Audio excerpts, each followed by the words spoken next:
आप पिता बनते हैं तो आप उसी तरह के पिता बन जाते हैं जिस पिता से आपने विद्रोह किया था बतौर बेटा। तो ये जो पीढ़ियों का अंतराल है वो किस तरह से चलता है और किस तरह उनके बीच में संस्कृति को, समय को, साहित्य को, भाषा को बचा लेने की एक बड़ी सी जिद, जद्दोजहद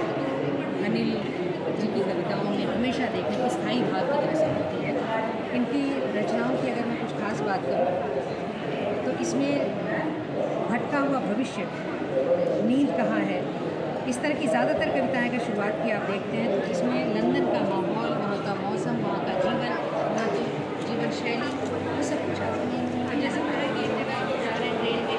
और उसके भीतर इस तरह से प्रेम का एक दृश्य चल रहा है, हम उसके आगे उसके आगे, लेकिन वो बच्चा तो भारत से आया है और ये कहीं ना कहीं आने वाले समय में आया है। ये कविता कहीं आपको एक बार उस तरफ ले जाती है, तो अगर ये सोच लेता कि इसके बदले मैं अपने भारत का थोड़ा अंश वहाँ ले आता तो ये एक धरती और बादल कविता मैं खास करके इसका उल्लेख करना चाहती हूँ। ये कविता इस तरह से जो आज के बदलते हुए परिवेश में आपको ऊपरी तौर पर लगेगा ये प्रेम कविता है धरती और बादल के बीच में। धरती कहती है कि मैं मतलब बादल उसको देता है अपनी बरसात की बूंदों को, वो गर्भवती होती है, उसमें हरे हरे जंगल उगाते हैं, पेड़ पौधे फूल उगाते हैं, लेकिन वो निर्भर करती है बादल की बरसने। अब आप इसको देखिए आज के संदर्भ में स्त्री और पुरुष का जो प्रेम है, समय और समाज का जो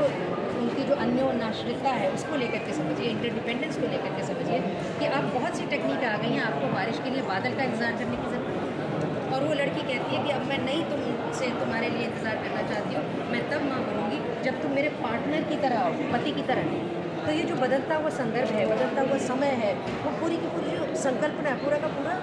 सोच का जो दायरा बदल गया, उसको बहुत ही खूबसूरती से रखती है। एक बिंब बनता है बादल और धरती का, लेकिन उसके माध्यम से जो एक बड़ी बात निकल करके आती है वो आपको एक मिनट में नहीं छोड़ती, बहुत दूर तक लेकर जाती है। यूँ तो बोलने वाले भी बहुत हैं और समय का मैंने उसका भान रखते हुए इसकी एक खास कविता अपनी दुनिया, जैसे अपनी दुनिया का खंड जो है वो आस पास का संघर्ष है। एक आम आदमी की क्या भूमिका होती है समाज को बनाने में, वो आम होते हुए भी कितना खास हो जाता है जब वो ज़रा सा परिवर्तन करता है, कोई चीज़ मानने से मना कर देता है, जो लकीर के फकीर की तरह लोग माने जाते हैं, भेड़ जाल में भेड़ होने से मना कर देता है।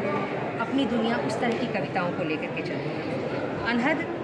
एक अंतर यात्रा है, अपने भीतर से संवाद है। आप सारी जगती घूमाते हैं, क्या अपने भीतर देखते, खुद से सवाल करते हैं, अपना आत्मावलोकन करते हैं। इस खंड की कविताएं आत्मावलोकन की कविताएं और कुछ युगी में आप वापस चले जाते हैं वहीं जहाँ से हम चले थे, दो देशों के बीच में, दो संस्कृतियों के बीच में, दो सभ्यताओं के बीच में, दो वैचारिक विमर्श के बीच में, और उनके बीच में से मत करके जो नवनीत निकलता है उसे हम कहते हैं नीत।